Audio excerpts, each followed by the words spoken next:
পৃথিবীতে অন্য প্রাণী বেশি? মোটামুটি বলুন, আপনাদের কি মনে হচ্ছে? মনে হচ্ছে মানুষ, তাই না বাবা? আমি দেখিয়ে দেবো কত বেশি। আপনার বাড়িতে মানুষ হয়তো 10টা, ছাগল হয়তো 2টো, গরু হয়তো 1টা, হাঁস মুরগি হয়তো 4টে 5টা। আপনার ঘরে মশা কটা? 3-4টে মশা থাকে। কি গো, 12-14টা মশা? হ্যাঁ, সারাদিন ঝাপাস ঝোপাস, তারপরে শেষ নাই। কি গো, আপনার বাড়ি মশা কটা গুনে দেখেছেন? উই পোকা কটা, আরশোলা কটা, টিকটিকি কটা, পৃথিবীতে কত সাপ আছে গুনে দেখেছেন? খালি সুন্দরবনে যান, আফ্রিকা জঙ্গলে যান, অ্যামাজন জঙ্গলে যান, সাপ গুনে শেষ করতে পারবেন না, বাঘ গুনে শেষ করতে পারবেন না।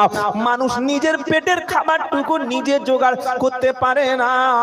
আর আল্লাহ বলছে, তুমি শুধু তোমার বিবির চিন্তায় তুমি সারাদিন এখনো পর্যন্ত মাঠে কাজ করছো, বাচ্চাকে কি খাবে এই চিন্তায় রাতে ঘুম হয় না।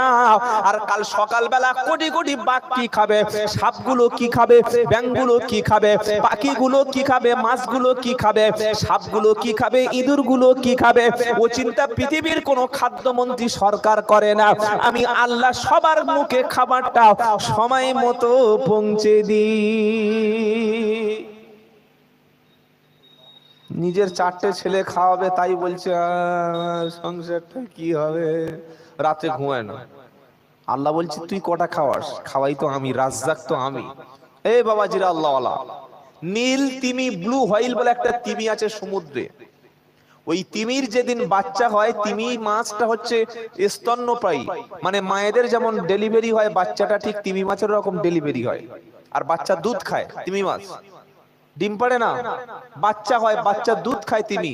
প্রথম দিন নীল তিমির বাচ্চাটা প্রায় 2 থেকে 2.5 মণ দুধ প্রথম দিন লাগে। ওটা কে খাওয়ায়? জোরে বলেন আল্লাহ। আপনি কলকাতা আলিপুর চিড়িয়াখানায় যাবেন, যে সমস্ত বাঘগুলো আছে দেখবেন এরকম পেট শুকিয়ে গেছে।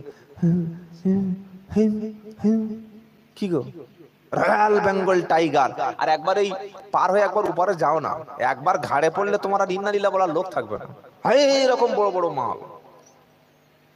সরকার বাঘ এনে খাওয়াতে পারছে না, খাঁচা বার হয়ে যাচ্ছে। আর আল্লাহর তৈরি চিড়িয়াখানা, আল্লাহর পৃথিবীতে বাঘের খাওয়ার, জোরে বলুন সুবহানাল্লাহ। কি কুদরতি আল্লাহ!